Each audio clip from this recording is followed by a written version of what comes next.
Hello and welcome to a news update here on Theme Park Worldwide. Some sad news this evening for the UK theme park industry, and that is that the M&D's theme park that's located in Motherwell in Scotland has unfortunately gone into administration.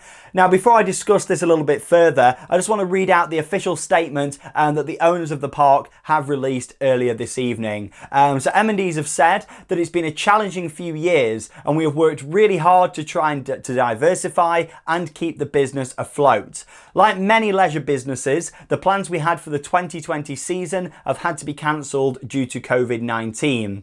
We explored all options to try and safeguard the business and jobs of our colleagues, many of whom are long-standing. However, it is with a heavy heart that we're having to make 165 employees redundant.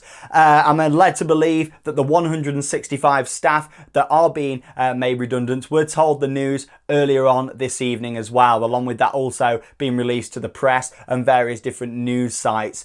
Firstly, I'd just like to say that we are all thinking of you, to all of those staff that previously worked at M&D's theme park in Scotland. Very, very sad news for all of you guys, and our thoughts are with all of you out there. And this news, you know, it's come as a shock to all of us tonight. It's always hard when this happens for theme parks, and you know, it's happened with some parks not so long ago over in the United States of America. And wherever we are in the world, wherever these parks are, no matter what, it's really, really sad when this happens, when they go into administration, and of course, following on from that, do close. So before I sort of discuss a little bit further, I just want to share a few facts about the park for those of you that haven't visited. I visited back in 2018. We did film a vlog here on the channel. So if you'd like to see what the park was all about, then of course you can watch that, and I'll put a link to it down below in the video description. But we had a great time at the park, don't get me wrong. It needed some TLC and some investment, but as I'm going to read now a bit of history for you about the park, seems like that was in the planning stages, but unfortunately doesn't seem like that's going to be happening now. So the park opened back in 1996. It continued to grow to over 40 different attractions, and it wasn't just a normal theme park. They had the on-site hotel that was next door. There was like an entertainment complex with a stage area with all sorts of shows. There was a bowling alley. There was all these different restaurants, a play area, lovely indoor area, and we filmed it all in the vlog and was really impressed with that. Along with that, they had like a Amazonia walkthrough as well, with all these different tropical animals. And a lot of people always said that that was the highlight of M&D's for them.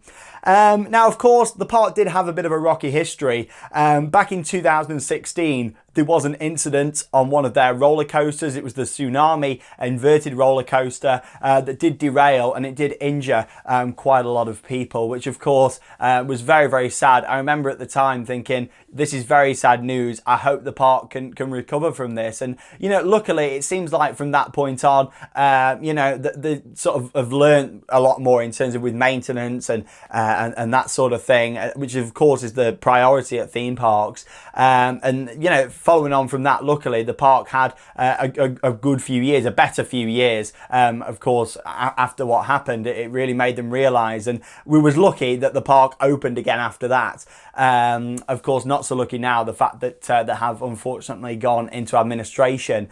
But yeah, following on from the incident in 2016, it seemed like things were looking up, because in 2018, they actually had some expansion plans for M&D's.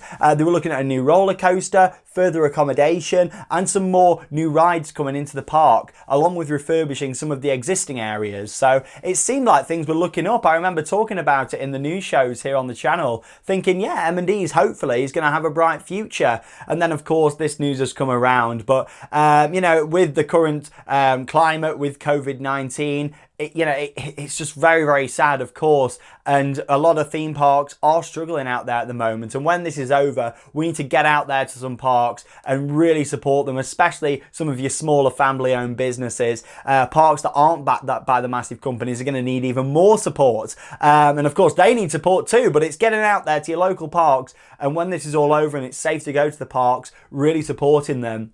Like I said, the park itself, we had a great time when we went there. We had a good laugh. It did need some TLC. There was not much in terms of theming or anything like that, but it was in a nice location, located next to like a country park as well, looking out over the lake from the Ferris wheel, all the trees around. It was really, really nice. Of course, the fact they've gone into administration doesn't directly mean that the park is going to close down. It could get sold. They could decrease the size of it. Of course, during the administration phase, that's how it works. You know, they get the administrators in and they tell them basically what they can save money on and what can be taken away to try and get it to turn a profit again, or you know, at least get more in the positive finances. So it might not be the end of the road, but it certainly means there's going to be some changes coming. However, you know, in terms of the location of the park in Scotland, it was their major theme park. A few years ago, well, quite a while ago now, we lost Loudon Castle, which was another park in Scotland. So I'd say there's definitely demand for it, but you know, it's just such a shame that it's come to this for them. But let's hope that there's somebody out there that a buyer can be found, or they can reduce the size of the operation to save the park. But as it's looking at the moment, especially with the 165 redundancies and the uncertainty with COVID-19, it really seems like this could be the end for M&Ds in Scotland. But there we go, very sad news. Once again, I'd just like to say that my thoughts are with all of the 165 employees that have been told earlier this evening about the park's closure. And of course, here at Theme Park Worldwide, we'll keep you up to date with any further news. Did you visit M&Ds? What were your thoughts on the park? I would love to know. Comment down below on this video. And like I say, if you want to know more about the park, check out the vlog that we filmed from nearly 2 years ago now, back in 2018. Check it out here on Theme Park Worldwide. Sad news, it really is, but you know, let's hope that the park can somehow get through this, and who knows, there could still be a future for M&Ds. I really hope so. I'm Sean Sandbrook, thanks for watching Theme Park Worldwide, and that means it's time to cue those credits. See you in the next video.